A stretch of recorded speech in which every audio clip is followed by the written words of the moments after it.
الحمدللہ سورہ بقرہ کی تفسیر کا سلسلہ جاری و ساری ہے۔ اس ضمن میں سورہ بقرہ کے چوتھے رکوع کی الحمدللہ تفسیر تک ہم نے گفتگو سماعت فرمائی تھی گزشتہ جمعے۔ ایک بار میں نے گزشتہ جمعے بھی عرض کی تھی، آج پھر میں اس کو دہرانا چاہتا ہوں۔ ہمارا بنیادی عقیدہ ہے کہ انبیاء علیہم الصلاۃ والتسلیم معصوم ہوتے ہیں، یعنی وہ غلطیوں سے پاک ہوتے ہیں، وہ کوئی گناہ نہیں کرتے، ان سے کوئی خطا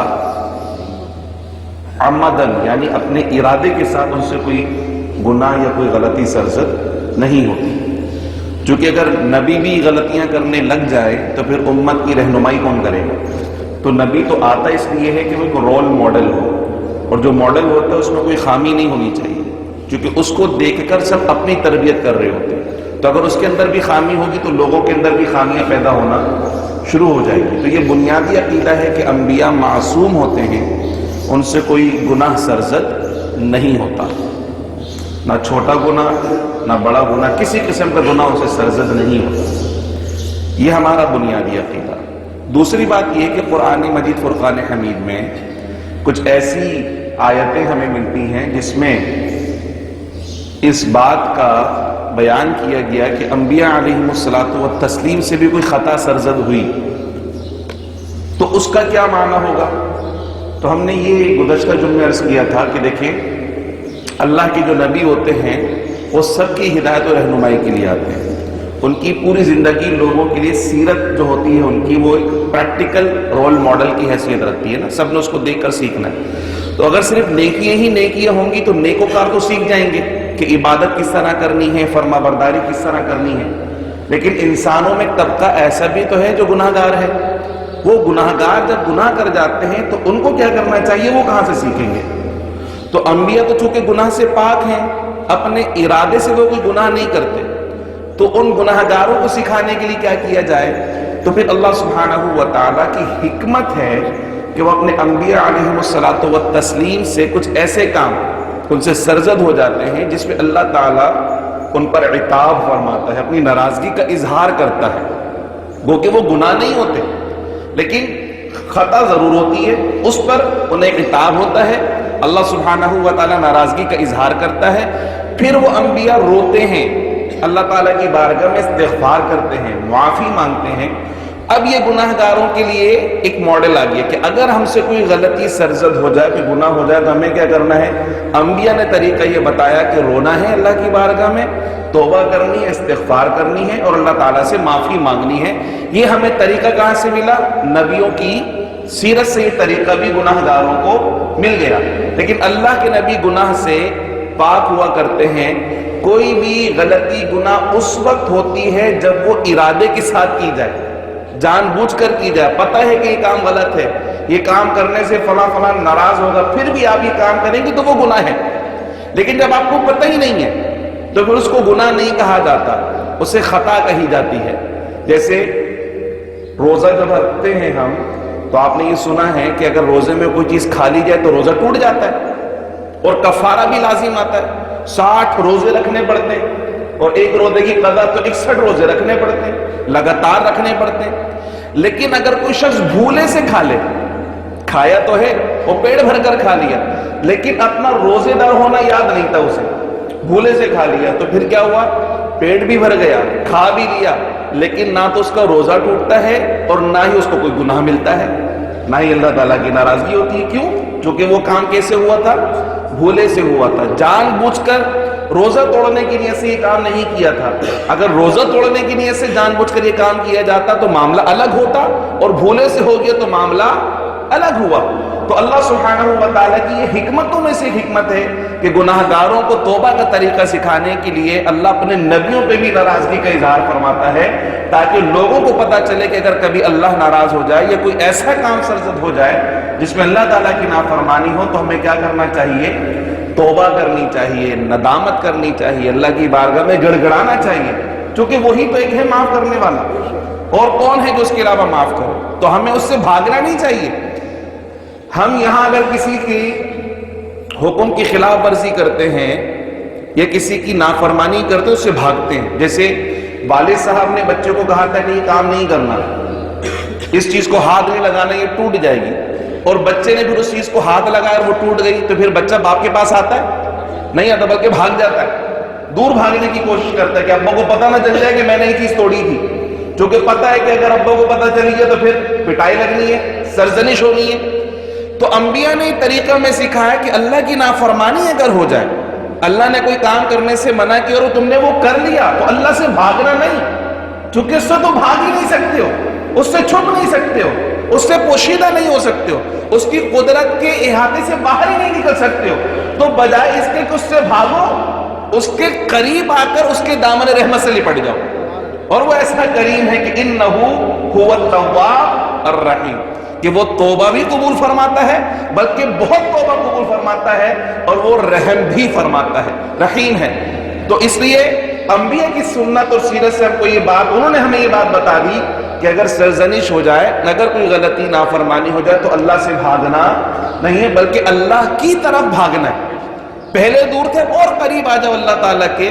حضور نبی کریم رؤوف الرحیم صلی اللہ علیہ وسلم نے فرمایا اللہ تعالیٰ کو دو قطرے بہت پسند ہیں، ایک تو شہید کے خون کا قطرہ، جب وہ اللہ کی راہ میں قتال کرتا ہے، جہاد کرتا ہے، اس کا خون جب بہتا ہے تو زمین پر گرنے سے پہلے وہ اللہ کی راہ میں قبول ہو جاتا ہے۔ اور دوسرا، اللہ تعالیٰ کو گناہ گار کے آنسو بہت پسند ہے، جب وہ روتا ہے تو اللہ سبحانہ و تعالیٰ کی بارگاہ میں، مطلب وہ آنسو ابھی اس کے رخسار سے جدا نہیں ہوتا، اللہ تعالیٰ اس کے گناہوں کو معاف فرما دیتا ہے۔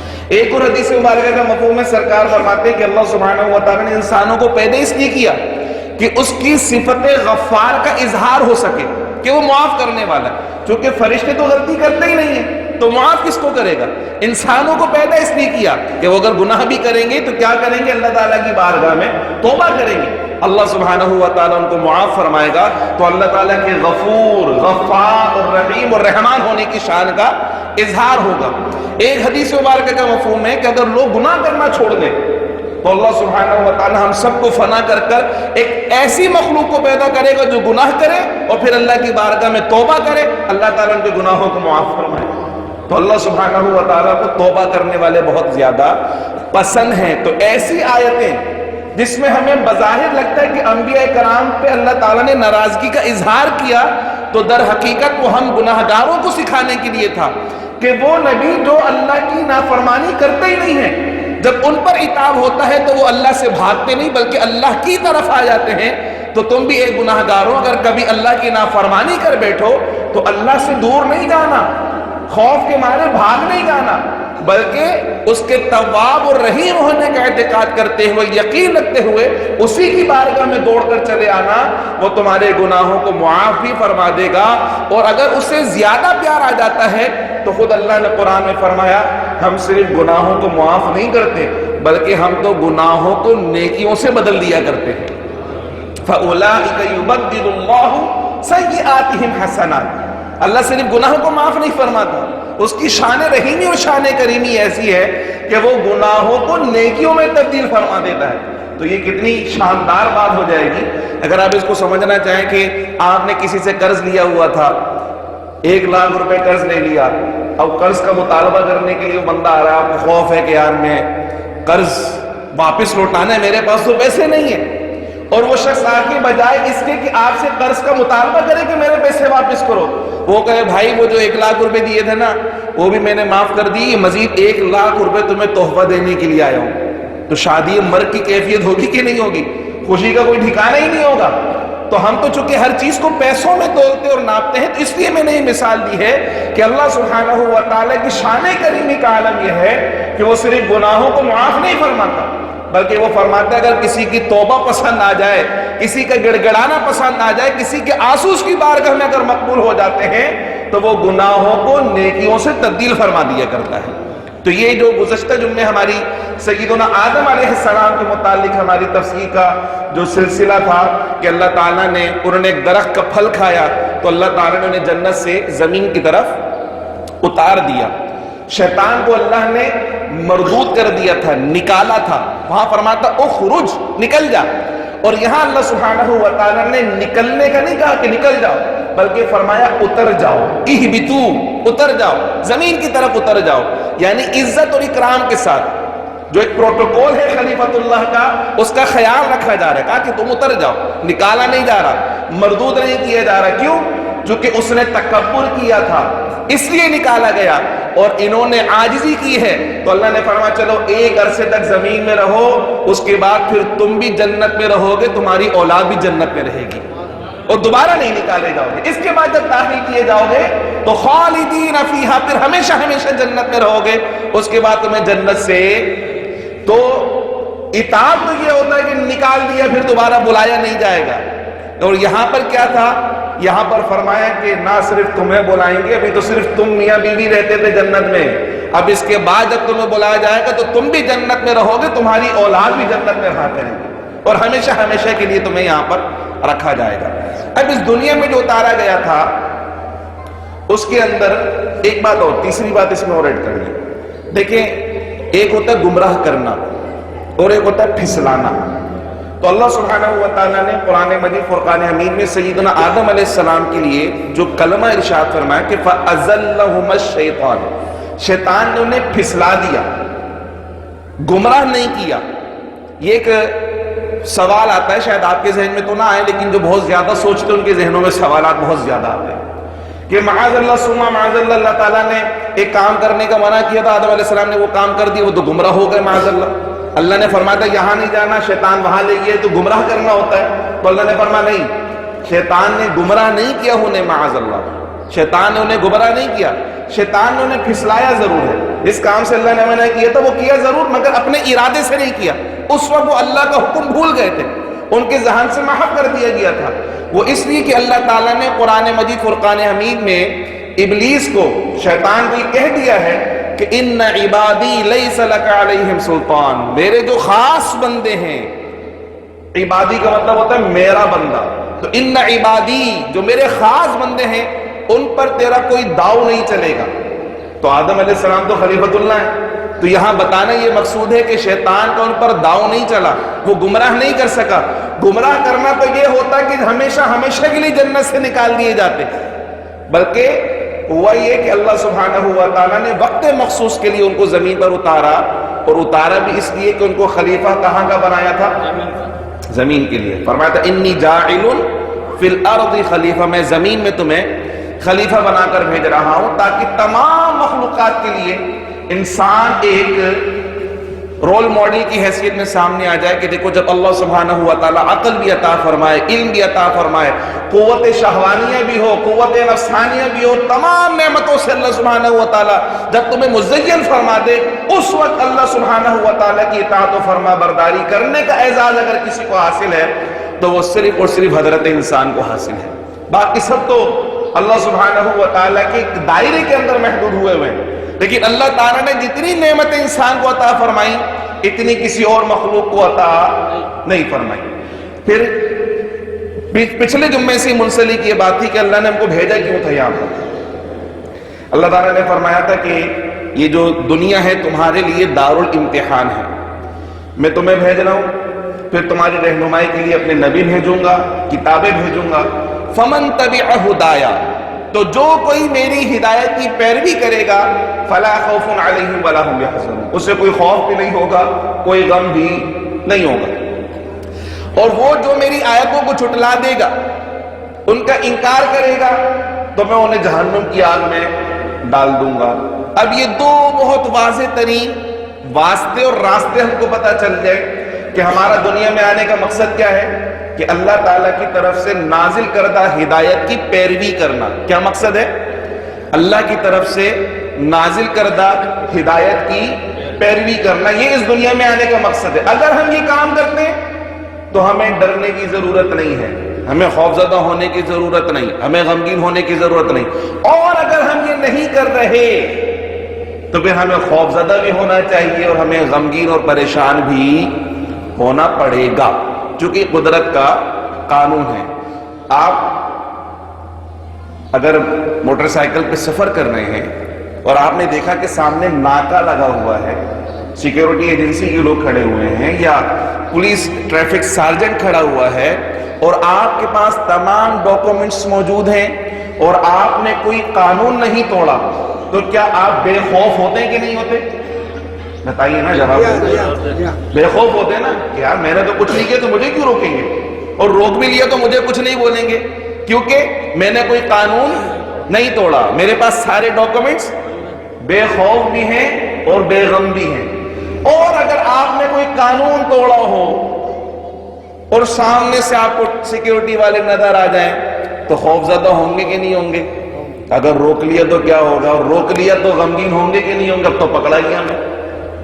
ایسا ہے کہ نہیں؟ ابھی جیسے وہ ون وے ٹریفک، اس پہ سختی ہو رہی تھی، تو ایسے خطرناک قسم کے حادثات ہوتے ہوئے میں نے اپنی آنکھوں سے دیکھے. اللہ تعالیٰ نے کئی دفعہ بچایا بھی. یہ 3.5 نمبر کا جو ہمارا لازی کا کٹ ہے، وہاں سے سب لوگ رونگ سائڈ جاتے ہیں، جوبلی اسنیک والے کی طرف، وہاں سے پھر مرتضیٰ کی طرف جاتے ہیں. تو سب لے کے جا رہے ہیں، سامنے دیکھا تو ارے وہ سارجنٹ کھڑا، فوراً یوں گاڑی موڑ لی. تو سارجنٹ کو دیکھتے ہی خوفزدہ ہو گئے کہ نہیں ہو گئے؟ کیوں؟ کیونکہ آپ کیا کر رہے تھے؟ ہدایت کو فالو نہیں کر رہے تھے، رولز کو فالو نہیں کر رہے تھے. تو بالکل سمجھانے کے لیے مثال میں نے دی ہے کہ اگر آپ دنیا میں اللہ سبحانہ و تعالیٰ کے قانون کو فالو کر رہے ہیں، ہدایت کو فالو کر رہے ہیں، تو آپ کو خوف زدہ ہونے کی ضرورت نہ قبر سے ڈریں، نہ حشر سے ڈریں، نہ حساب و کتاب سے ڈریں، نہ پولیس کے راز سے ڈریں. جب کچھ کیا ہی نہیں تو ڈرنا کیسے؟ اور اگر آپ فالو نہیں کر رہے تو پھر آپ کو مرنے سے بھی ڈر لگے گا، آپ کو قبر میں جانے سے ڈر لگے گا، آپ کو روز حشر سے ڈر لگے گا، آپ کو حساب کتاب سے ڈر لگے گا، آپ کو پولیس صراط سے ڈر لگے گا، آپ کو خدا کے سامنے کھڑے ہونے سے ڈر لگے گا، اور آپ کو غم کھایا جائے گا کہ پتہ نہیں بروز حشر میرے ساتھ کیا ہوگا. تو یہ بہت سمپل اور سادہ سا قانون اور اصول اور ضابطہ اللہ سبحانہ و تعالیٰ نے بیان فرما دیا. فمن تبع ہدایا، جو میری ہدایت کو فالو کرے گا، فلا خوف علیہم ولا هم يحزنون، اسے کوئی خوف بھی نہیں ہے، کوئی غم بھی نہیں. جو فالو نہیں کریں گے انہیں خوف بھی ہوگا اور غم بھی ہوگا. آگے جو رکوع ہے، یہاں سے خاص طور پر یہودیوں کے متعلق گفتگو کا سلسلہ شروع ہو ہے. یہودی کون ہے؟ یہ حضرت یعقوب علیہ السلام کی جو اولاد ہے انہیں یہودی کہا جاتا ہے. اللہ سبحانہ و تعالیٰ نے قرآن مجید میں ان کو یا بنی اسرائیل، یا بنی اسرائیل کہہ کر مخاطب کیا، اے اولاد یعقوب. اسرائیل حضرت یعقوب علیہ السلام کا لقب ہے. ایک روایت کے مطابق عبرانی زبان میں حضرت یعقوب علیہ السلام کا نام تھا اسرائیل. اسرائیل کا معنی ہے عبداللہ. تو جیسے عربی میں عبداللہ کہا جاتا ہے، ویسے عبرانی زبان میں اسرائیل کا معنی ہے عبداللہ. تو یہ حضرت یعقوب علیہ السلام کا لقب تھا. نام آپ کا یعقوب تھا، لقب آپ کا یہ تھا. تو اللہ سبحانہ و تعالیٰ نے اسی لقب سے ان کی اولاد کو مخاطب فرمایا. اپنے زمانے کے لوگوں پر اللہ نے ان کو بڑی فضیلت دی تھی. جتنی نعمتیں، جتنا اکرام اللہ نے یہودیوں کو عطا فرمایا تھا، اس زمانے میں کسی اور قوم کو عطا نہیں فرمایا تھا. یہاں سے انہی کے متعلق ڈسکشن خاص طور پہ شروع ہو رہا ہے. اس وقت اس دنیا کے اندر جب ہم اہل کتاب مذاہب کی تقسیم کرتے ہیں، یعنی وہ جو کسی نہ کسی الہامی کتاب کے ماننے والے ہیں یا اپنے آپ کو الہامی کتاب کا ماننے والا کہتے ہیں، تو 3 بڑے مذاہب دنیا میں ہم کو نظر آتے ہیں. ایک ہے اسلام، ہم سب قرآن مجید فرقان حمید پر ایمان لے کر آتے ہیں، پیارے آقا جناب سیدنا احمد مصطفیٰ محمد مصطفیٰ صلی اللہ علیہ وسلم پر ایمان لے کر آتے ہیں. اور جتنے انبیاء پیارے آقا سے پہلے اس دنیا میں آئے، سیدنا آدم علیہ السلام سے لے کر پیارے آقا محمد مصطفیٰ صلی اللہ علیہ وسلم تک تمام انبیاء پر ایمان لے کر آتے ہیں. جتنی کتابیں اللہ نے نازل فرمائی ساری کتابوں پر ایمان لے کر آتے ہیں. اگرچہ ہمیں نام نہیں پتا، اگرچہ ہمیں ان نے جو باتیں لکھی وہ نہیں پتا، لیکن ہمارا ایمان یہ ہے کہ اللہ نے بھیجا تھا. اللہ فرماتا ہے بھیجا تھا، ہم کہتے ہیں مولا تو نے بھیجا تھا. وہ سارے سچے تھے، بالکل سارے کے سارے سچے تھے. وہ سارے راہ راست پر تھے، بالکل سارے راہ راست کے اوپر تھے. لوگوں کی رہنمائی کے لیے آئے تھے، بالکل سب لوگوں کی رہنمائی کے لیے آئے تھے. ہمیں نام بھلے نہ پتا ہو مگر ایمان سارے نبیوں پر. تو ایک ہو گئے مسلمان. دوسرے جو الہامی مذاہب کے پیروکار ہونے کا دعویٰ کرتے ہیں وہ ہیں عیسائی، جو نیو ٹیسٹمنٹ کے اوپر ایمان لے کر آتے ہیں، جسے بائبل بھی کہا جاتا ہے، انجیل مقدس کہا جاتا ہے، اور حضرت عیسیٰ علیہ السلام پر ایمان لانے کے دعوے دار ہیں. تیسرے جو الہامی مذہب کے ماننے والے کہلاتے ہیں یا اس کا دعویدار ہیں وہ ہیں یہودی. جو کہ سیدنا موسیٰ علیہ السلام اور اس سے پہلے کے نبیوں پر ایمان لے کر آتے ہیں، مگر عیسیٰ علیہ السلام اور پیارے آقا محمد مصطفیٰ صلی اللہ علیہ وسلم پر ایمان لے کر نہیں آتے۔ یہ تورات مقدس پر ایمان رکھنے کے دعوے دار ہیں، زبور پر ایمان رکھنے کے دعوے دار ہیں، مگر بعد والی کتابوں پر ایمان نہیں رکھتے۔ تو یہ تین بڑے الہامی مذاہب کے جو لوگ ہمیں اس دنیا کے اندر نظر آتے ہیں، اس کے علاوہ جتنے مذاہب ہیں وہ سارے کے سارے غیر الہامی ہیں۔ ان کے پاس نہ تو کوئی نبی آئے اور نہ ان کے پاس کوئی اللہ کی طرف سے کتاب آئی۔ یہ تین بڑے مذاہب دنیا کے اندر موجود ہیں۔ تو قرآن مجید فرقان حمید میں یہودیوں کے متعلق جو آیتیں اب آ رہی ہیں بار بار، اس کا بنیادی پس منظر یہ ہے کہ حضور نبی کریم رؤوف الرحیم صلی اللہ تعالی علیہ وسلم جب تک مکہ مکرمہ میں رہے تو وہاں جو حضور کا مد مقابل تھا، وہاں حضور کو جن سے گفتگو کرنی تھی وہ مشرک تھے۔ نہ تو ان کے پاس نبیوں کا کانسیپٹ تھا، نہ ان کے پاس روز آخرت کا کوئی کانسیپٹ تھا، نہ ان کے پاس توحید کا کوئی کانسیپٹ موجود تھا۔ وہ ان تمام چیزوں سے بالکل عاری ہوئے ہوئے تھے۔ تو حضور علیہ السلام کے سامنے اس وقت جو لوگ تھے وہ سارے کے سارے کیا تھے؟ مشرک تھے۔ تو وہاں جو آیتیں نازل ہو رہی تھیں وہ شرک کے بطلان پر ہو رہی تھیں، وہ وحدانیت کے موضوع پر ہو رہی تھیں، وہ آخرت کی اس بات کے اوپر ہو رہی تھیں، وہ روز آخرت کے قائم ہونے پر دلائل بیان کیے جا رہے تھے۔ مگر جب سرکار ہجرت کر کے مدینے آئے تو یہاں پر جو طبقہ ڈومیننٹ تھا، جن کی حکومت تھی یا جنہوں نے قبضہ کر رکھا تھا مدینہ منورہ کی پوری اکانومی کے اوپر، وہ یہودی تھے۔ یہودیوں کے تین بڑے قبیلے مدینہ منورہ کے اندر رہتے تھے، ان کی مونوپلی تھی، پوری مارکیٹ کو ان کا قبضہ تھا۔ اب اس لیے یہاں پر خاص طور پر مدینہ منورہ میں رہنے والے یہودیوں کو خاص طور پر مخاطب کیا جا رہا ہے کہ جب اللہ کے آخری نبی حضرت محمد مصطفیٰ صلی اللہ علیہ وسلم تمہارے درمیان تشریف لے آئے تو تم تو پہلے سے ان کو جانتے ہو، اللہ نے تمہاری کتابوں میں پہلے سے ان کا ذکر کر رکھا ہے، اس لیے تمہیں بجائے اس کے کہ ان کا انکار کرو یا ان کا مقابلہ کرو، تمہیں تو سب سے پہلے ان کے اوپر ایمان لے کر آنا چاہیے تھا۔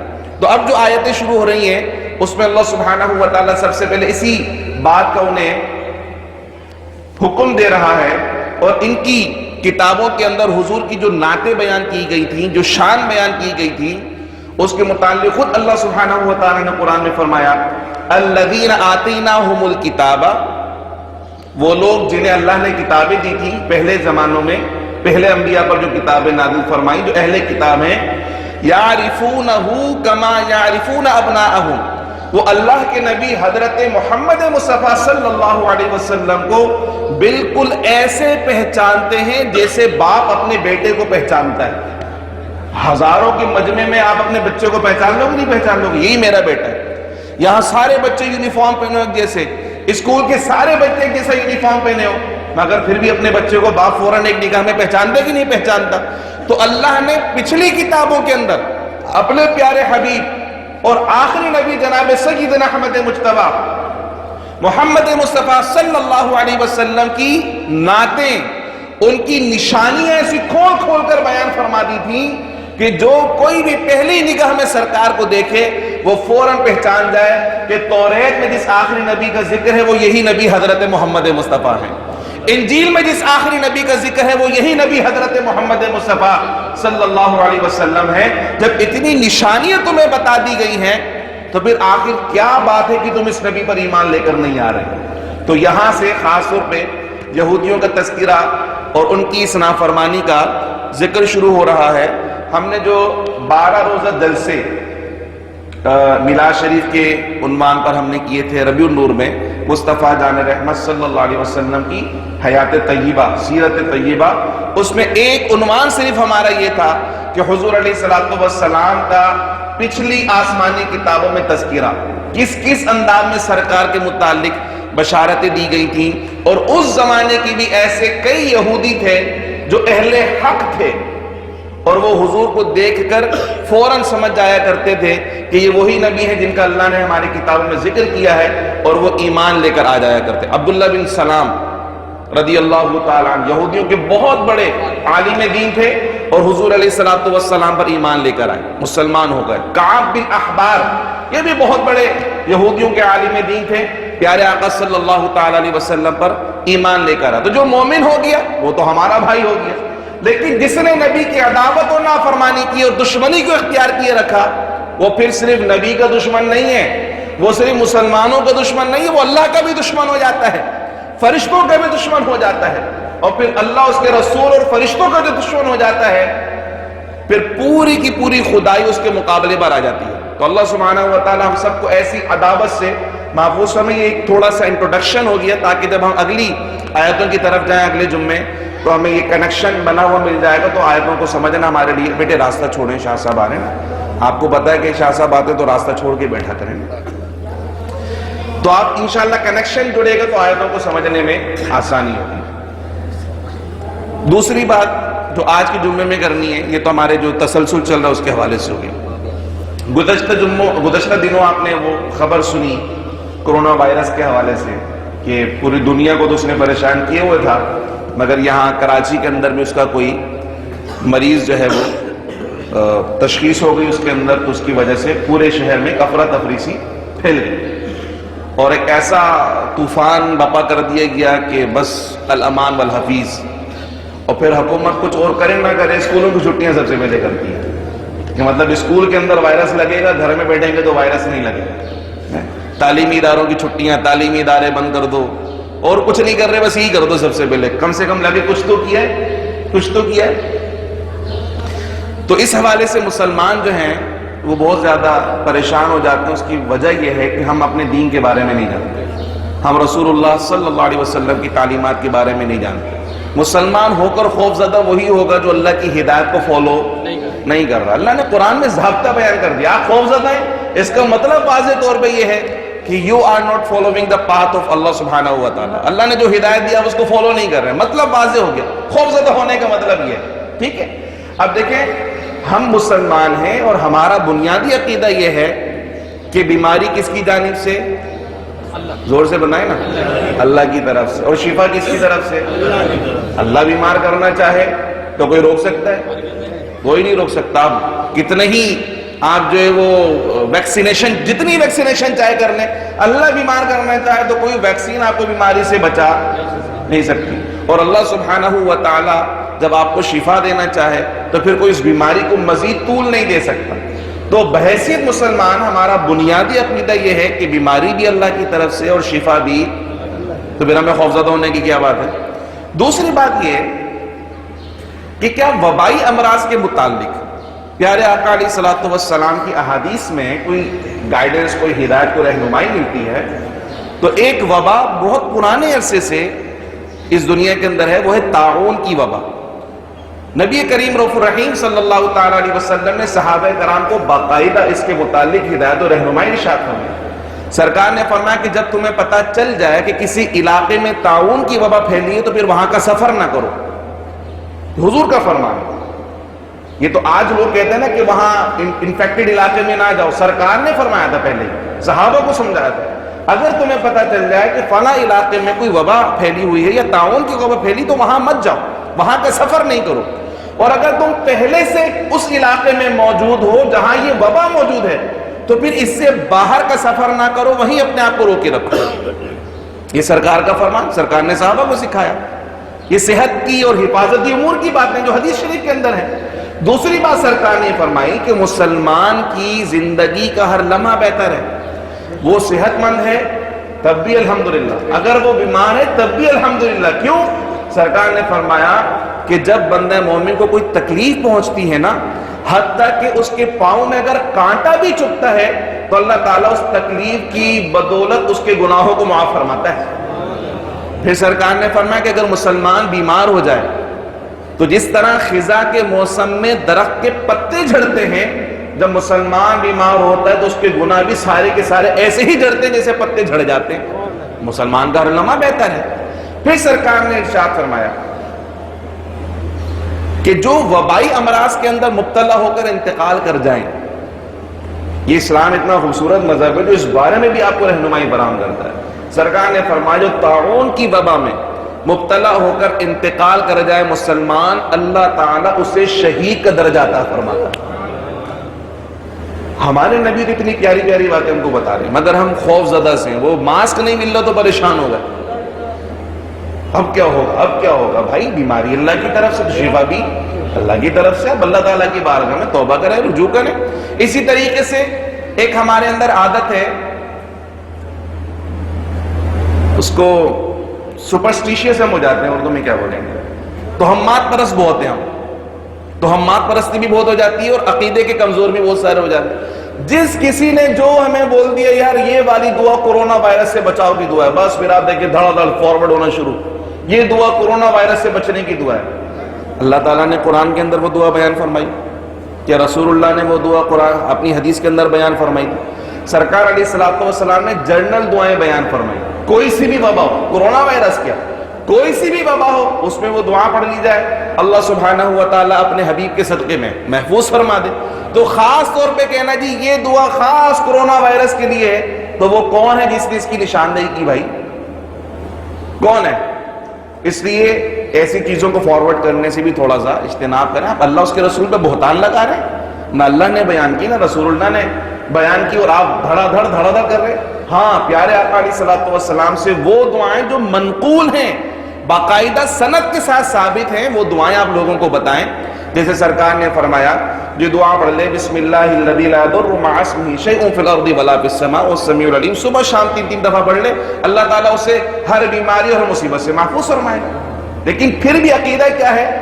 اللہ سبحانہ و تعالیٰ کی جانب سے جو کچھ ہے وہ اللہ کی جانب سے ہے، ہمیں اللہ کی رضا میں راضی رہنا چاہیے۔ یہ خوف و ہراس کی فضا ہرگز نہیں پھیلانی چاہیے، اعتماد میں۔ پھر اس کے بعد جو مسنون اعمال ہیں، ان مسنون اعمال میں سے ایک تو یہ دعا میں نے آپ کو بتائی، چلو یہ بڑی ہو گئی، چھوٹی دعا یا سلام، سلام اللہ تعالیٰ کا صفاتی نام ہے، سلام کا معنی سلامتی دینے والا۔ اب جو یا سلامو پڑھے گا وہ اللہ تعالیٰ سے سلامتی مانگ رہا ہے، تو یہ مسنون اعمال ہے۔ آپ یا سلاموں کی کثرت کریں، اپنے گھر والوں کو بولیں یا سلاموں کی کثرت کریں، اور پھر گندگی سے بچیں۔ اللہ کے نبی نے ہمیں بار بار فرمایا الطہور شطر الایمان، الطہور شطر الایمان، پاکیزگی صفائی آدھا ایمان ہے۔ جس نبی کے تعلیمات میں صفائی کو آدھا ایمان قرار دیا گیا ہو، اس نبی کے پیروکاروں کے گلی محلوں کو دیکھ لیں آپ جا کر، یہ کچرے کے ڈھیر اور انبار لگا ہوا ہے۔ یہ تو ہمارے اپنے ہاتھوں کے اعمال ہیں نا، کرتوت ہیں، جس کا ہمیں بھگتان بھگتنا پڑ رہا ہے۔ تو خدا کے واسطے یہ آپ پریشان اور خوف زدہ والی فضا قائم نہ کریں۔ اللہ اس کے رسول نے جو ہمیں احکامات دیے اس کو آپ فالو کریں۔ یقین جانیے نیچرل لا ہے، یہ قانون فطرت ہے۔ جو ہدایت کی پیروی کرے گا وہ خوف زدہ، اور جو ہدایت کی پیروی نہیں کرے گا وہ کتنا ہی موٹا سوٹ پہن لے، وہ بلٹ پروف جیکٹیں پہن لے، وہ اپنے آپ کو اوپر سے لے کے نیچے تک کور کر لے، مگر پھر بھی خوف زدہ ضرور رہے گا کہ کہیں اس کونے سے مچھر نہ گھس کے آ جائے، یہ نہ آ جائے، وہ نہ آ جائے۔